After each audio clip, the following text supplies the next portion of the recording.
묵상기도 드리심으로 예배를 시작합니다. 예수께서 모든 도시와 마을에 두루 다니사 그들의 회당에서 가르치시며 천국 복음을 전파하시며 모든 병과 모든 약한 것을 고치시니라. 오늘도 우리에게 은혜를 베푸시며 우리를 가르치시고 천국 복음을 깨닫게 하시고 우리의 병과 모든 약한 것을 고치시고 회복시키시는 주님을 의지합니다. 역사하여 주시옵소서. 예수님의 이름으로 기도드립니다. 아멘. 말씀은 마태복음 10장 1절부터 8절까지입니다. 예수께서 그의 12 제자를 부르사 더러운 귀신을 쫓아내며 모든 병과 모든 약한 것을 고치는 권능을 주시니라.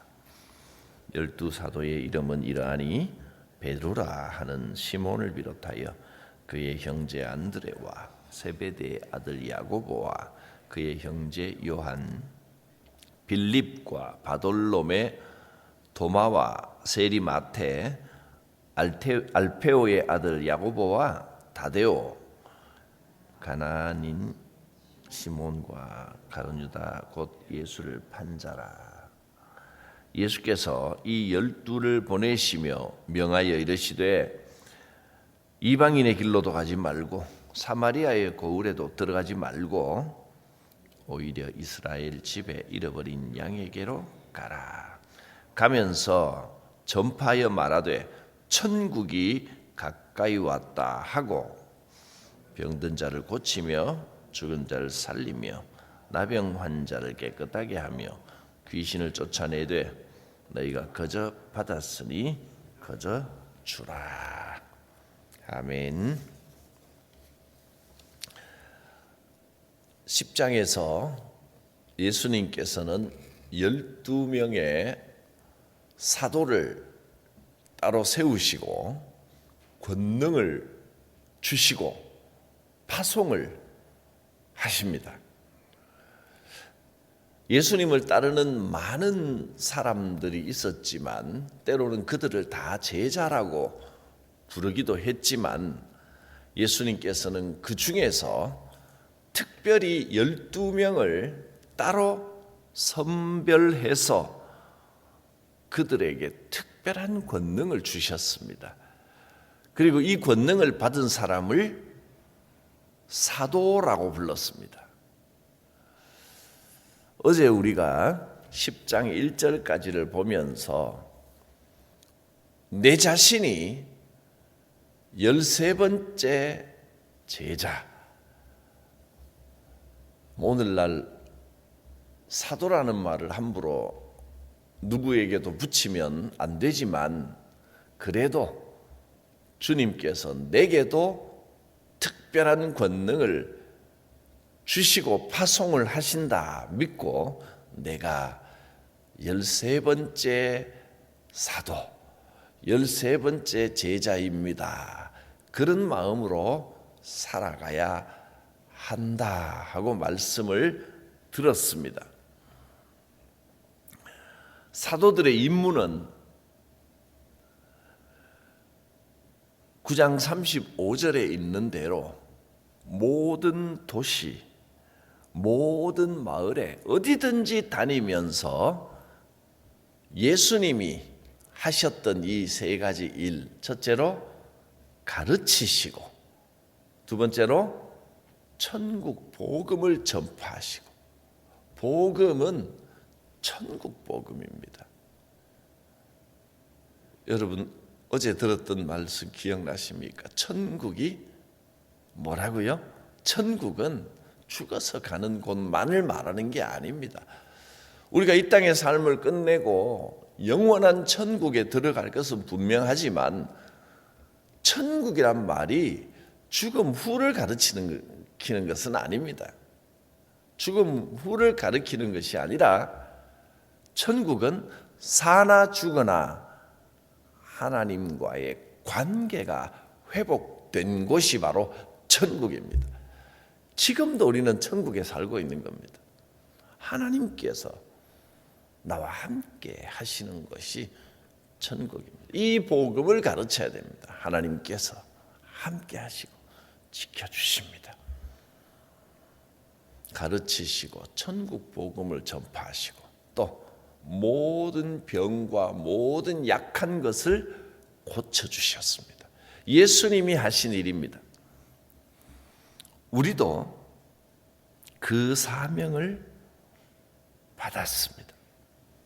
그래서 10장 1절에 이 12제자들을 부르셔서 더러운 귀신을 쫓아내는 권능도 주시고 모든 병과 모든 약한 것을 고치는 권능을 주셨습니다.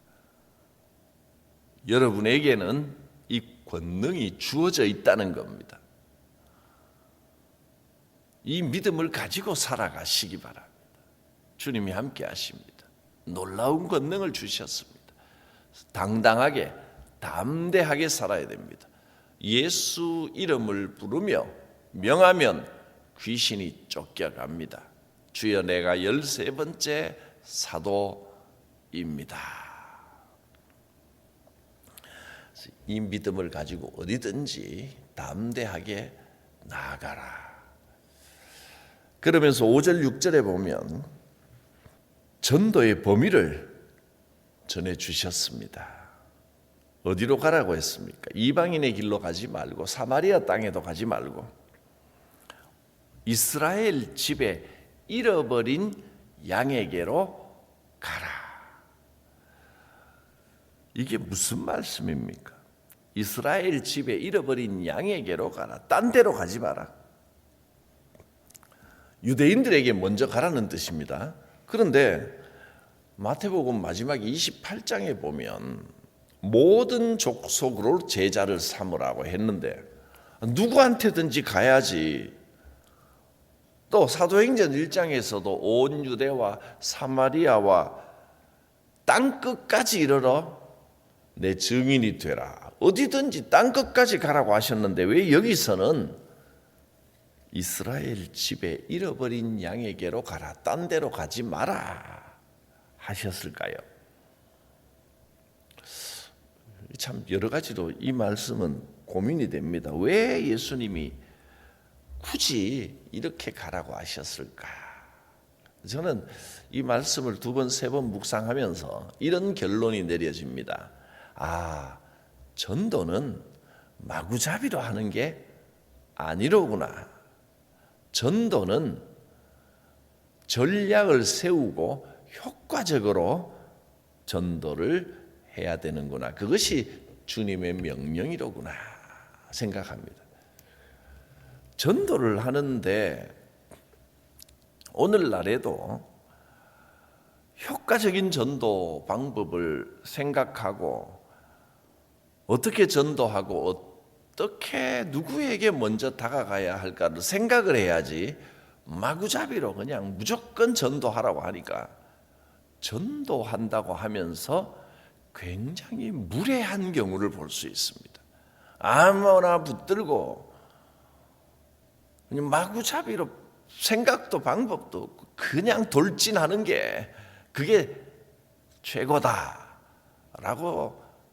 하기 때문에 교회가 세상 사람들에게 굉장히 무례한 집단, 예수 믿는 사람은 막 아무 데서나 그저 예수 믿으란 말만 하면 모든 게 선하고 정당화되는 것처럼 아무나 붙들고 막 예수 믿으시오, 교회 다니시오 함부로 막 주장하고 너무 독선적이라는 이야기를 듣습니다. 물론 세상 사람들이 뭐라고 평가하는지를 그것 때문에 우리가 위축될 필요도 없고 그것 때문에 또 너무 눈치 볼 필요도 없지만 그러나 언제나 주님을 따르는 그리스도인들은 사랑이어야 됩니다. 하나님께서 사랑이시기 때문입니다. 우리는 스스로 보기에 또는 세상 사람들이나 누가 보기에도 우리를 보면서 하나님은 사랑이시구나 하고 느끼도록, 그렇게 깨닫도록 살아야지 무례하면 안 됩니다. 고린도전서 13장에도 사랑은 오래 참고 온유하고 무례하지 않는 것이 사랑이라고 했습니다. 교회가 너무 무례합니다. 믿는 사람들이 너무 무례합니다. 그래서는 안 됩니다. 전도도 방법이 있고 전략이 있고 정중하게 전도해야 됩니다. 때와 장소를 가려서 해야 되는 것입니다. 전도는 마구잡이로 하는 게 아닙니다. 전도하는 것도 훈련 받아야 됩니다. 전도에도 단계가 있고 방법이 있는 겁니다. 선교사로 부름을 받아서 외국으로 파송되는 사람이 있는가 하면 또 파송된 선교사들을 기도로 물질로 지원하도록 부름받은 사람도 있는 것입니다. 그래서 나는 선교 헌금으로 선교하는 선교사입니다. 그렇게 생각해도 됩니다. 어디서든 주님이 주신 방법으로 사명을 감당하는 겁니다. 나는 기도로 선교하는 선교사입니다. 얼마든지 그럴 수 있습니다. 우리에게는 각자 자리가 있습니다. 하나님께서 진리를 잘 가르치라고 부르신 목회자가 있는가 하면 또 그 가르침에 잘 협력해서 하나님의 나라를 든든히 세워나가도록 부르심을 받은 사람도 있습니다. 모두가 다 목회자, 목사가 돼야 신앙이 좋다. 아닙니다. 목사가 되지 말아야 될 사람도 있습니다. 때로는 다른 직분을 가지고 때로는 평신도로 조용히 섬기는 것이 목사보다 훨씬 더 귀하고 직분을 더 잘 감당하는 일일 수도 있습니다. 내 자리에서 하나님의 부르심이 무엇인가를 알아야 됩니다. 그래서 교회가 때로는 어떨 때는 무조건 전도하라고 재촉하고 독촉합니다. 전도도 안 하면 나가서 전도하라고 막무가내로 전도하라고 강요합니다. 저는 그것은 하나의 폭력이라고 생각합니다. 신앙을 빙자한 폭력입니다. 나가서 아무에게나 아무 때나 그 성경 말씀을 자의적으로 해석해서 때를 얻든지 못 얻든지 전도하라고 했으니까 여기서나 저기서나 아무나 붙들고 상황도 아닌데 밥 먹다가 말고 아무나 붙들고 교회 나가시오, 예수 믿으시오, 교회 다니시니까. 그래서 여러분 세상 사람들이 생각보다 그렇게 교회 다니는 사람들 별로 좋아하지 않습니다. 그러면 듣기 싫습니다. 상대도 하기 싫어합니다. 어떤 사람들 다 교인이라고 다 똑같지는 않지만 그렇게 무례한 것이 정말 하나님이 원하시는 것입니까? 때와 장소에 맞게 가려서 해야 된다는 겁니다.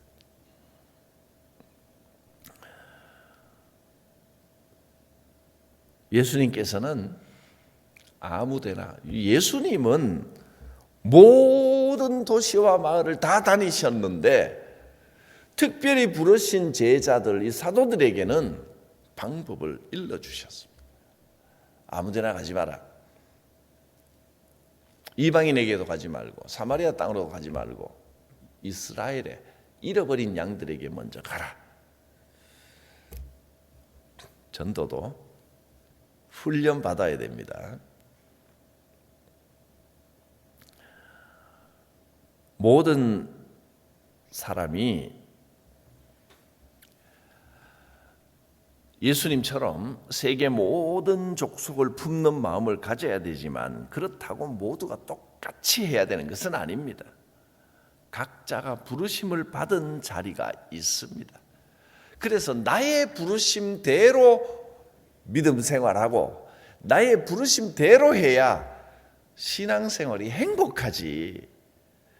내 자리가 아니고 내 것이 아닌 것을 억지로 하려고 하면요, 굉장히 불편합니다. 사람들이 전도하기를 되게 부담스러워합니다. 왜 그럴까요? 방법을 몰라서 그렇습니다. 무리하게 마구잡이로 막 전도해야 된다고 강요만 하니까 그렇게 복된 일이 부담스럽고 싫은 일이 되어버렸습니다. 전략이 없어서 그렇습니다. 방법이 잘못돼서 그렇습니다. 전도는 기쁜 일입니다. 행복한 일입니다. 하고 싶어지는 일입니다. 때에 딱 맞게 정중하게 상황이 되도록 즐겁게 내가 체험하고 내가 경험한 예수, 내게 끼치신 이 은혜, 이것을 전하면 말하는 사람이나 듣는 사람이나 얼마나 행복하겠습니까? 근데 무조건 막무가내로 전도하라고 합니다. 잘못된 가르침, 잘못된 훈련입니다. 7절, 8절은 사도들이 사역해야 할 내용을 말씀해 주셨습니다. 가면서, 전도하면서, 또 신앙생활하면서 반드시 이것을 전파하라. 뭘 전파하라고 했습니까? 천국이 가까웠다. 여러분, 누차 강조드리지만 우리는요, 천국이라는 단어만 들으면 죽어서 가는 곳, 자꾸 이렇게 연결을 시키기 때문에 신앙이 왜곡됩니다. 말씀이 제대로 이해되지가 않습니다. 물론 죽어서 가는 곳도 천국입니다. 근데 그것만 생각하기 때문에 주의 이 풍성한 메시지를 이해를 못합니다. 다시 입력을, 옛날 생각을 지우고 입력을 새로 해야 됩니다. 차라리 처음 배우는 사람은 쉬운데 잘못 입력된 거 지우는 게 참 어렵습니다.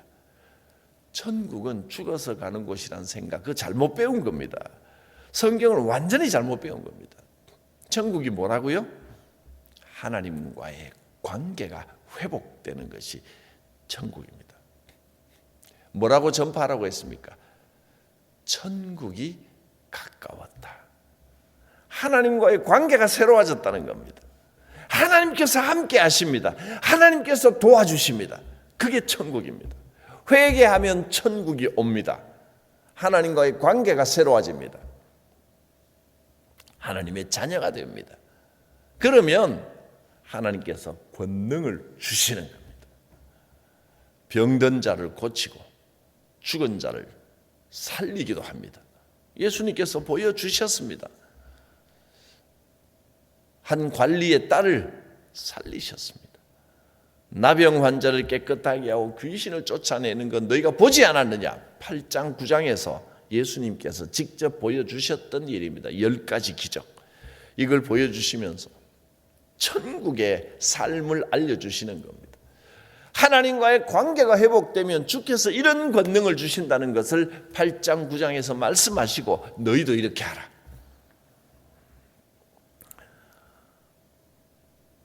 별 볼 일 없는 어부 출신 사람들, 세리 출신 사람들, 이런 사람들을 불러서 이 놀라운 권능을 주신 것입니다.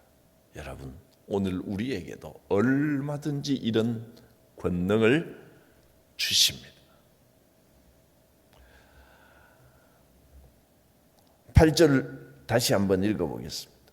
7절 8절 가면서 전파하여 말하되 천국이 가까이 왔다 하고, 천국이 가까이 오면 하나님과의 관계가 회복되면 어떻게 됩니까? 병든 자를 고치며 죽은 자를 살리며 나병 환자를 깨끗하게 하며 귀신을 쫓아내며, 이런 역사가 있습니다. 너희가 거저 받았으니 거저 주라. 받은 대로 베풀어라. 아무리 이렇게 말해도 설마 나한테 이런 일이, 나에게도 이런 능력이 나타날까 하는 생각이 들지 않으십니까? 맞습니다. 사도들도요, 자기들이 병 고치고 싶을 때 마음대로 막 병 고치고 이런 게 아니었습니다. 사도들도 하나님이 주신 능력을 잘 넣어놨다가 내가 꺼내 쓰고 싶을 때 탁 꺼내서 고치고 싶은 사람 고치고 이렇게 할 수 있는 게 아니었다는 겁니다. 내 마음대로 고치는 게 아닙니다. 병을 고치고 위대한 일을 행했지만 내 뜻대로 내 마음대로 내 계획대로 할 수 있는 게 아니라 능력의 주인은 누구? 하나님이십니다. 나는 다만 기도할 뿐입니다. 예수 이름으로 선포하면 하나님께서 원하실 때 기적의 역사가 나타납니다. 내가 아무리 고치고 싶어도 하나님의 뜻이 아니면, 하나님이 아직 때가 아니다 하면 못 고치는 겁니다. 이 권능의 주인은 하나님이십니다. 나는 내가 원하는 대로가 아니라 하나님께서 원하시는 대로 권능이 나타날 줄 믿고, 그러나 뭐 언제 나타날지 모르기 때문에 나는 항상 선포하는 겁니다. 예수 이름으로 나을지어다. 안 나으면 책임져야 됩니까? 내가 예수 이름으로 나을지다 했는데 안 나으면 그 누가 책임집니까? 하나님께서 책임지십니다.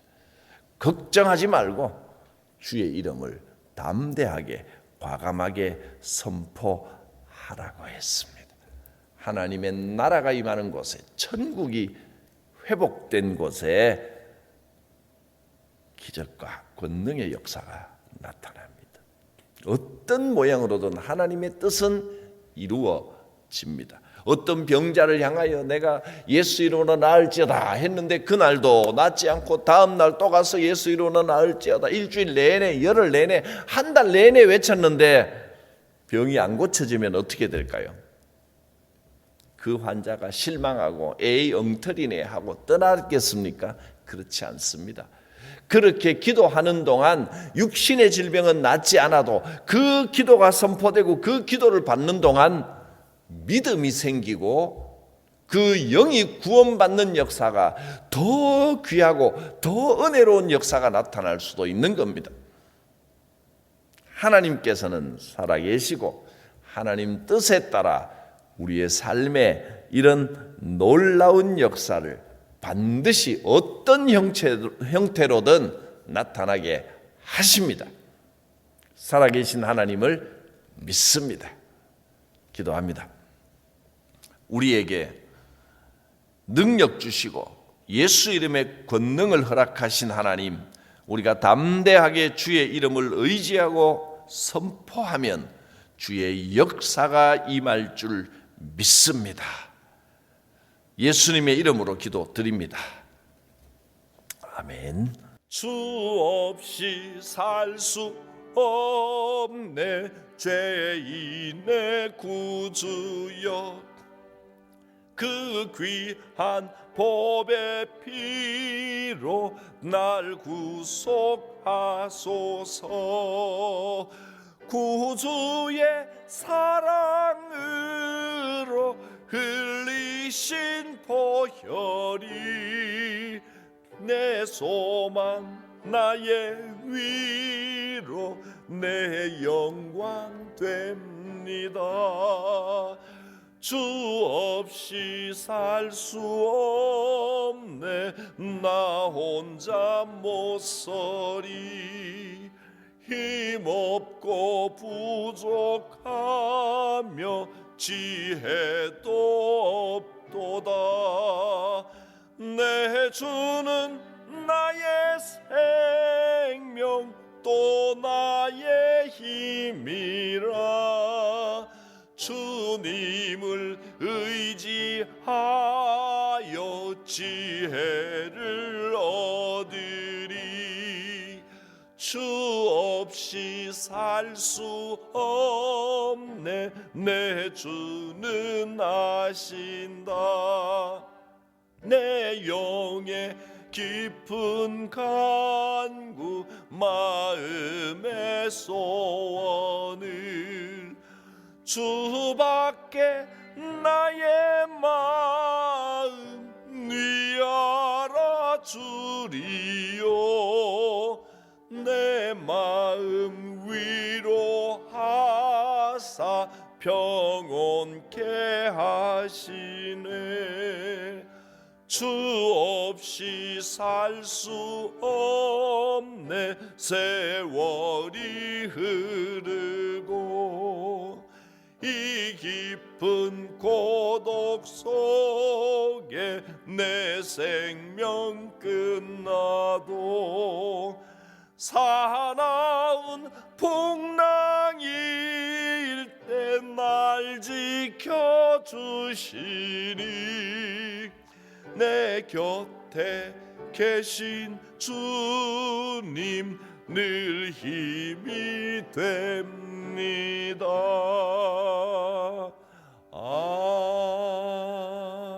아멘. 주님 가르치신 기도드립니다. 하늘에 계신 우리 아버지, 아버지의 이름을 거룩하게 하시며 아버지의 나라가 오게 하시며 아버지의 뜻이 하늘에서와 같이 땅에서도 이루어지게 하소서. 오늘 우리에게 일용할 양식을 주시고 우리가 우리에게 잘못된 사람을 용서하여 준 것 같이 우리 죄를 용서하여 주시고 우리를 시험에 빠지지 않게 하시고 악에서 구하소서. 나라와 권능과 영광이 영원히 아버지의 것입니다. 아멘. 주께서 그 이름의 권능을 우리에게 주셨습니다. 성령께서 동행하십니다. 하나님의 크신 사랑이 여러분을 붙들어 인도하여 주실 것입니다. 주여 부르고 기도합니다. 주여